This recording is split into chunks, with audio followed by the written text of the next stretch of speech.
আওয়ামী লীগকে পুনর্বাসিত করতে চায় যারা ওই পদ্ধতি চান।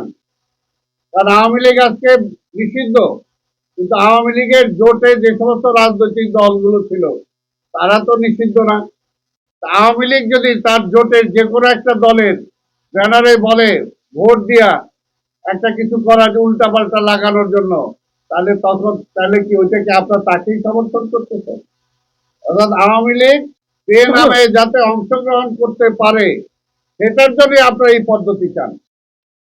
পরিষ্কার কথা, এখানে অন্য কোনো কথা নাই। অর্থাৎ আওয়ামী লীগকে পুনর্বাসন করতে চান, আধিপত্যবাদী শক্তির হাত থেকে এই দেশকে রক্ষা করতে দিতে চান না, এটাই পরিষ্কার বুঝবো আমরা। সে কাজে ওই পথে যাওয়া যাবে না। আমরা যে পিয়ার না টিয়ার আমরা এটা চাই, আর আমরা বলবো যে আমরা এই পদ্ধতিতে নির্বাচন চাই। জনগণ যদি আপনার ভোট দেয়, আপনার পিয়ার কায়েম করেন, প্রতিষ্ঠিত করেন, অসুবিধা তো নাই।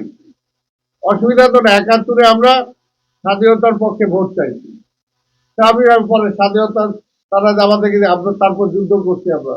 এখনো যদি পারেন আপনারা করেন, আপনাদের পক্ষে জনগণ রায় দিলে তো কোনো অসুবিধা নাই। কিন্তু আপনারা তো জনগণের প্রতিনিধিত্ব করেন না। কে কখন প্রতিনিধিত্ব করছেন, কোথায় করছেন বলেন? আর যারা প্রতিনিধিত্ব করে যে দল, বাংলাদেশের সর্ববৃহত্তম রাজনৈতিক দল বিএনপি, তার কোনো দাম নাই। ওনারা বললো ওইটাই মানতে হবে। অনেক কিছু তো আজকে বিএনপি গণতন্ত্রের প্রয়োজনে অনেক ছাড় দিয়েছে, এবং আমরা আমাদের নেতাও বলছে যে রাষ্ট্রের প্রয়োজন আমরা ছাড় দিতে রাজি আছি, কিন্তু ওইটা তো ছাড় না। ওইটা হলো বিএনপির তো জন্মই হয়েছে এই দেশকে রক্ষা করার জন্য।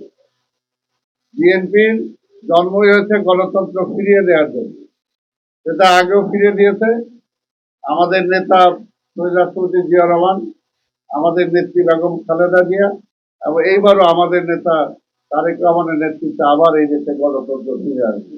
আন্দোলনের ১৬ বছর ১৭ বছর কোনো কথা নাই, আর হঠাৎ করে একটা নতুন সিআরপি না সিআর কোথেকে আনছে এটা মানুষ বুঝেও না, এটা খায় না মাথায় দেয় এটাও কেউ জানে না। বলে এই পদ্ধতিতে নির্বাচন হইতে হবে। কি কারণে? এই কারণে হইতে হবে কারণ তারা কোনোদিন ভোটে নির্বাচিত হইতে পারে না। তারা কোনোদিন ভোটে নির্বাচিত হইতে পারে না।